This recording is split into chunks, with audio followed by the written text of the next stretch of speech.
A $42 million center proving real worth. A left tackle situation in total meltdown with nobody knowing who's gonna start. And a forgotten rookie who just got the green light to steal a job. Chicago, what's happening on this offensive line is both historic and dangerous. Stick around till the end, because what Johnson just revealed changes everything. Smash that like button if you want answers now. And hit subscribe, because there's even more bombs dropping tomorrow. This is just getting started. Ryan Poles dropped $42 million on a center. $42 million. Let me ask you, when was the last time you saw a team go all in for a center?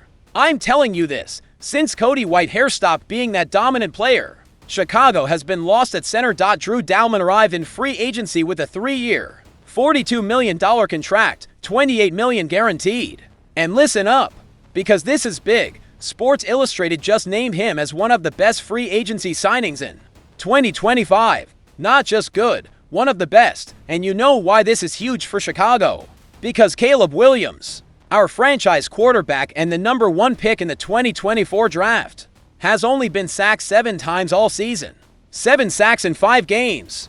That's not a coincidence. That's Dalman doing exactly what Poles paid him to do. Pro Football Focus, the Bible of NFL analytics, has Dalman as the 3rd highest graded player on the entire Chicago offense. For anyone with more than 200 snaps. Drop that to 100 snaps and he's still 4th. And you want to know who's ahead of him? Caleb Williams and Rome Odunze. That's it, just out of franchise guys plus Dalman. Remember when we had to rotate centers every 3 games because no one could hold it down?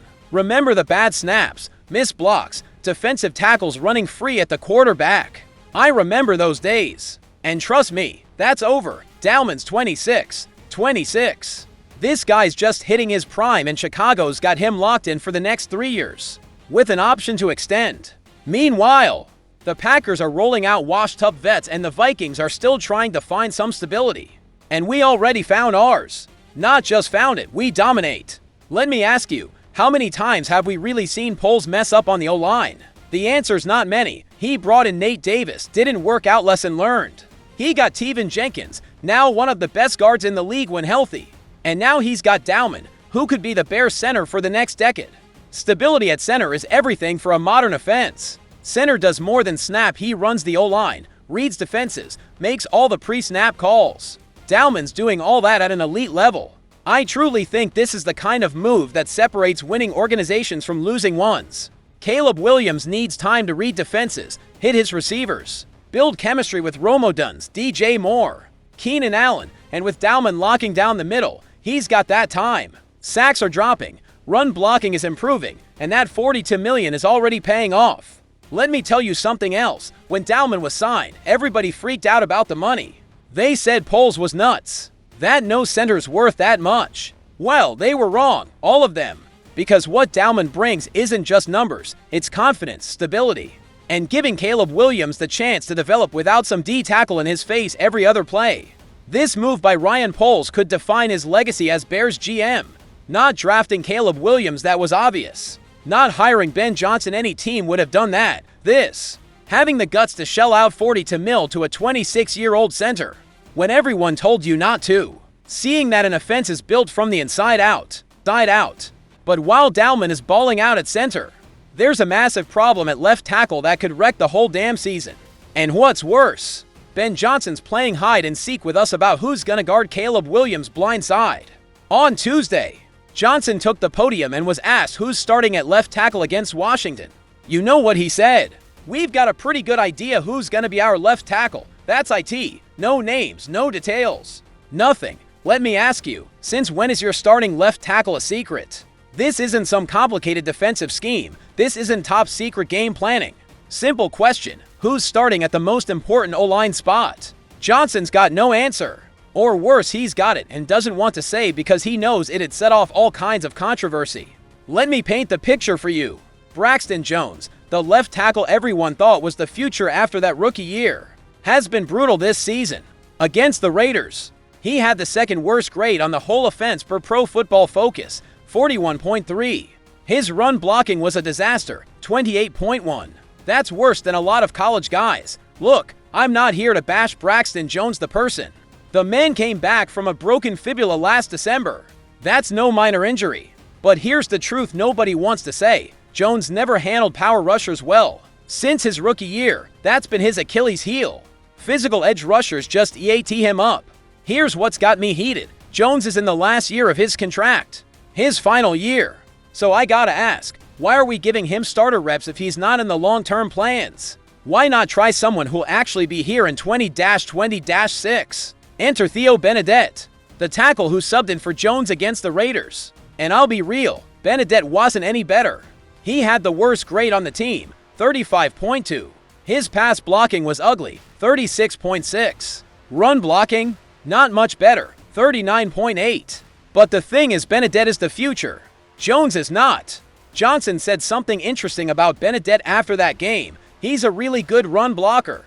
First of all, probably just needed to settle in a bit. Didn't matter which side he was on, right or left. He's equally comfortable either way. Had such a strong spring and summer for us, I've got a lot of faith there. Did you catch that? A lot of faith. Johnson's got a lot of faith in Benedette. But ask him straight up if he's starting, and suddenly he can't give a straight answer. What's going on?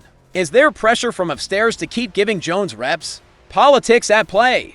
Here's what's really bugging me. While we're playing musical chairs with tackles, you see what the Packers are doing. Rasheed Walker is locked in at left tackle. Vikings. Christian Darrisaw is one of the league's best. Lions. Penei Sewell and Taylor Decker are a dominant duo. In us. The Chicago Bears, the franchise with the deepest defensive tradition in the freaking NFL, can't figure out who's gonna protect our #1 pick. That's unacceptable. The answer's right under our noses. Move Darnell Wright to left tackle. Ozzie Trapilo to right tackle. Wright's got the athleticism and technique to play either. Trapilo's flashed when he's played. But instead, we're bouncing back and forth between Jones and Benedette, and neither is cutting it. This flip-flop has to stop. Johnson needs to make a decision and stick to it for 3 or 4 games. Let the player get into a rhythm, build chemistry with the rest of the line. Changing it up every week just breeds chaos and confusion. Let me say one more thing. This isn't just about this season. It's about identity. The Bears have always been physical, won in the trenches. 95 defense did it, so did the 2006 squad. To -1000-18 with Khalil Mack and Roquan Smith too. And now, can't even keep our quarterback upright. Washington comes to town Monday with one of the conference's top D-lines. Edge rushers who can just blow up a passing game. And we still don't know who's gonna play left tackle. That's insane. Days before the game and the OC can't or won't say who's starting.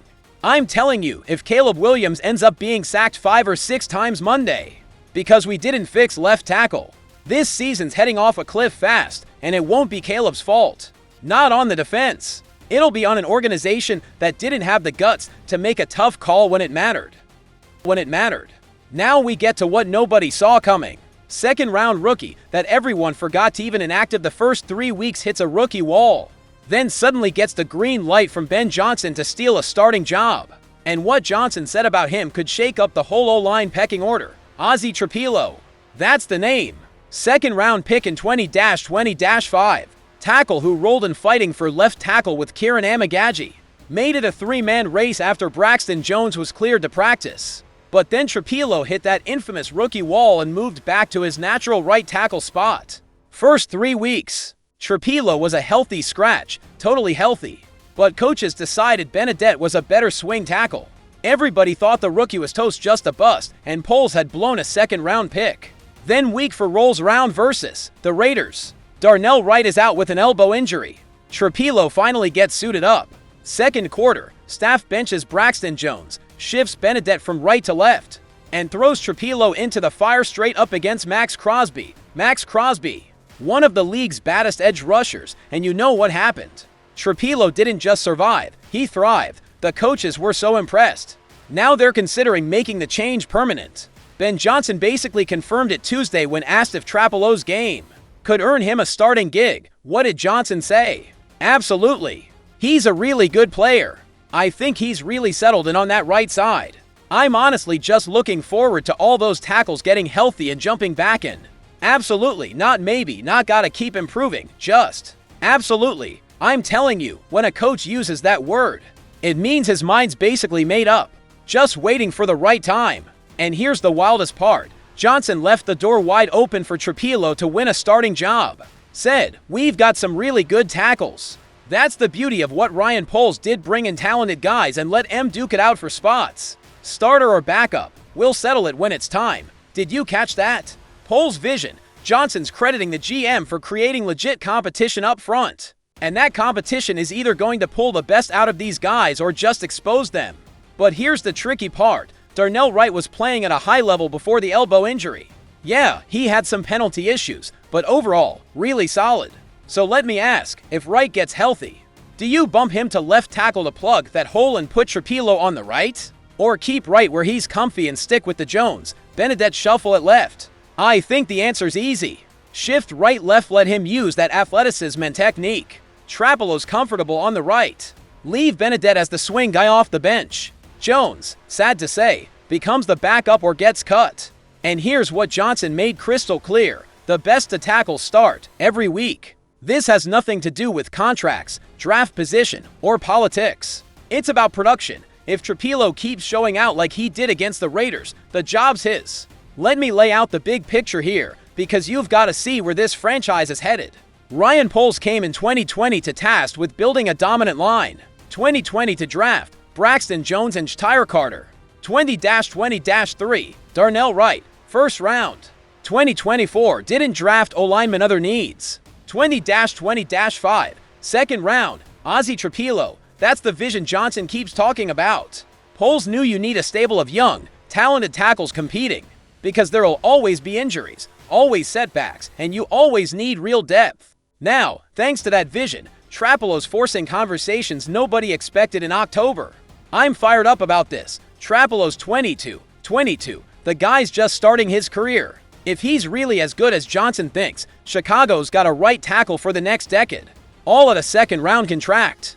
That's a steal. Let's compare this to the division. Packers, Zach Tom and Rasheed Walker good, not elite. Vikings, Darisaw is top tier, but their right tackle is shaky. Lions have the best tackle duo with Sewell and Decker. But if Trapilo hits his ceiling, Chicago could have the second best pair in the division with Wright and Trapilo. One more thing Johnson let slip. Trapilo has really settled in on the right. That's key. Remember, Trapilo started at left tackle in college and in camp. Moving to the right, something just clicked. That says so much about his personality and versatility. Most tackles struggle flipping sides, footwork, technique, everything's reversed. Trapilo embraced it, no drama, and is already outplaying veterans. Tuesday. Wright still wasn't practicing because of the elbow. So for Monday's game versus Washington, it's most likely Benedette and Trapilo starting at the tackles. If they hold up, keep Caleb Williams clean. Open up lanes. How do you bench Trapilo when Wright comes back? That's the environment Johnson is creating. Real competition, where the best play. No matter where they were drafted or how much they make. And honestly, that's exactly what this team needed. Years of rolling with loyalty to mediocre vets. Years of waiting for potential that never showed up. This is the new era of Bears football. Ryan Poles and Ben Johnson running the show. If you produce, you play. Period. A second-round rookie can walk in week 4 and take a starting job if they've earned it. Competition brings out the best or shows you who doesn't belong. So my question for everyone is, are you ready for what's next? Because if Trapilo turns out to be as good as he looks, if Wright gets healthy, if Dalman stays dominant, Chicago might just have one of the league's top up-and-coming offensive lines. Not just in the division, in the entire league. So let me hit you with 3 questions I need answered down in the comments right now. First, was Drew Dalman the best free agent move Ryan Poles has made since he got to Chicago? Because I think it was, but I want to hear if you agree or if you think there was a better one. Second, who should be the starting left tackle against Washington? Should Braxton Jones get another shot? Should they stick with Theo Benedette? Or do you flip Darnell Wright to the left side when he's healthy? I've got my take, but I want to hear yours because this debate is hot. And third, is Ozzie Trapilo the steal of the 2025 draft? A second-round tackle who could lock down a starting job as a rookie. Isn't that exactly what you're hoping for on draft day? Tell me if Trapilo is the future, or if it's too early to tell. Hear me out, Bears Nation. I do these videos because I love this squad as much as you do. Because after years of suffering, of heartbreak, of wasted seasons, we finally have a front office that gets how to build a winner. Ryan Poles is making all the right moves. Ben Johnson has a clear plan. Guys like Drew Dalman and Ozzie Trapilo are proving that when you invest smart, you see results. But none of it works without you. Without this community, this family of fans who bleed navy blue and orange, live and breathe Bears football, and stick through the ups and downs. I need every one of you watching this to be part of this family. If you're not subscribed yet, what are you waiting for? Hit that subscribe button now, because tomorrow I've got more breaking Bears news coming. I promise you're not gonna want to miss what's next. This team is making moves that'll shape the next decade. And if this video gave you info you can't find anywhere else, if you learned something new, if you finally know what's up with the offensive line, drop a like. That button's free and it helps me keep bringing the best Bears content in all of YouTube. Share this with every Bears fan you know, family, friends, work buddies. Everyone needs to know what's happening with this team. And above all, stay active in the comments. I read everything and reply when I can. Chicago. Our time is coming, with Caleb Williams developing, Ben Johnson calling plays, a defense getting better each week, Ryan Poles building exactly the kind of roster we need. I truly believe we are months away from something special. Bear down, Chicago. See you in the next video with more exclusive news. And remember, nobody covers the Bears like we do. Nobody. This is your channel, your community, your family. Until next time, Bears Nation. Da Bears.